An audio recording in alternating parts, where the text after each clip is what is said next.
Édition spéciale Sommet de l'élevage 2010 à Cournon près de Clermont-Ferrand, une édition début octobre placée sous le signe des grandes races au cœur des grands espaces.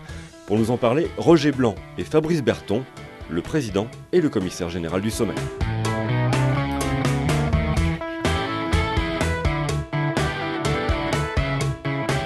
Alors d'abord, le concours national charolais 2010, c'est la deuxième édition puisque il faut rappeler que le charolais, la race charolaise avait l'habitude de faire son concours national au Marot et pour la première fois, ils se sont déplacés à Cournon d'Auvergne et dans la Grande Halle il y a 3 ans.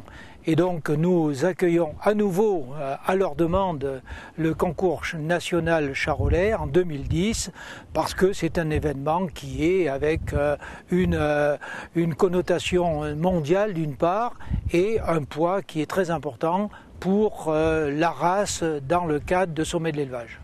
Si on regarde l'importance de l'effectif, non pas de la race, mais de l'effectif en nombre d'animaux en race charolaise, il est évident que le charolais est une race qui est beaucoup plus étendue dans le monde que la race salaire. Or, la race salaire en 2009 a eu un réel succès, donc nous attendons bien sûr le même intérêt pour la race charolaise.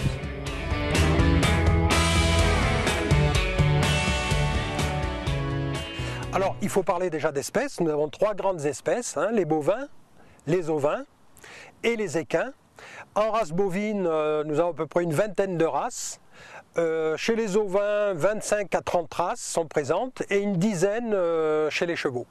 Plus spécialement cette année en 2010, nous avons dédié un espace qui sera un espace qui leur sera propre aux ovins. Nous avons 2 concours nationaux, notamment Île-de-France, et c'est quelque chose qui prend de l'importance de plus en plus. Un espace ovin avec leurs spécificités et leurs concours qui sont leurs concours nationaux. N'oublions pas quand même que le Massif central, c'est la région où il y a le plus d'ovins en France. Et puis nous avons aussi quelque chose que l'on parle peut-être un peu moins, mais qui sont les équins.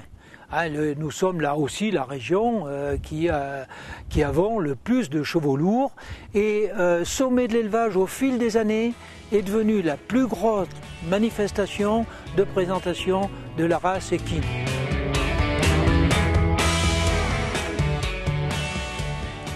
Les axes principaux, c'est la mise en valeur de notre économie Massif central au travers de la production de l'herbe et des animaux qui consomment de l'herbe.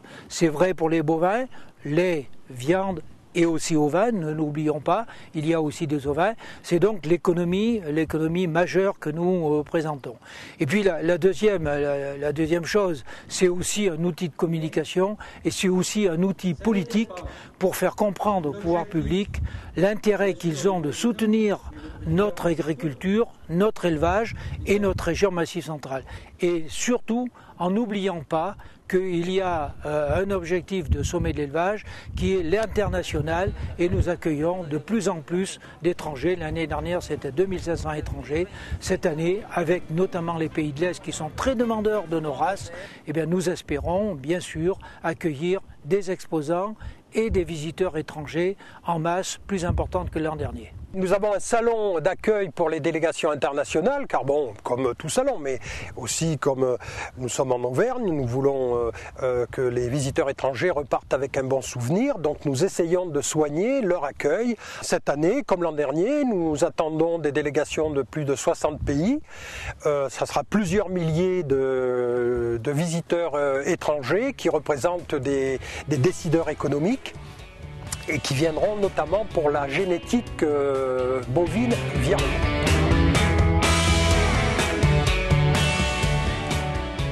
Nous avons invité, comme tous les ans, le ministre de l'Agriculture et nous avons aussi invité le Premier ministre.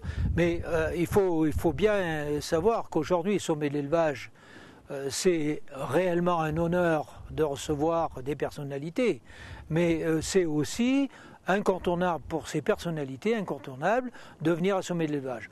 N'oublions pas que nous avons reçu un Premier ministre, que nous avons reçu un Président de la République, et les pouvoirs publics ne conçoivent pas de ne pas être présents à Sommet de l'élevage.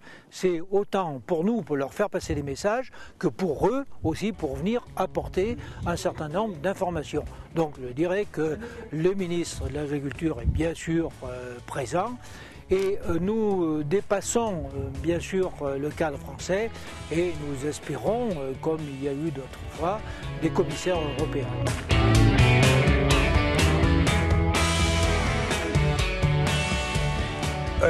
Le sommet, on est proche des 20 ans, est devenu un rendez-vous professionnel, on ne va pas dire incontournable, personne n'est incontournable, mais est devenu un rendez-vous professionnel de bonne notoriété, qui donne satisfaction. Et chaque année, les éleveurs viennent parce qu'ils retrouvent dans notre salon l'ensemble des réponses nécessaires au développement de leur activité. Donc là, derrière 1200 exposants, derrière 1900 animaux présentés, une quarantaine de concours, derrière les colloques, les conférences, il y a tout un tas de réponses possibles qui sont amenées aux éleveurs et c'est ça qui leur donne envie de venir, bien sûr. Par exemple, si je suis un éleveur et si j'ai envie d'acheter une bonne génétique, eh bien je la trouverai à Sommet de l'élevage, que ce soit d'ailleurs dans le secteur laitier, dans le secteur viande ou dans le secteur ovin. C'est-à-dire c'est le côté relations publiques, économie qu'il peut y avoir. Et puis la deuxième chose, c'est aussi les constructeurs de matériel, de produits destinés à l'agriculture et à l'élevage en particulier, où ils auront là aussi un potentiel de clients qui sera important et qui va venir. Le sommet de l'élevage 2010, c'est le 6, 7 et 8 octobre prochain à Cournon, près de Clermont-Ferrand. Retrouvez toutes les infos du sommet sur le www.sommet-élevage.fr.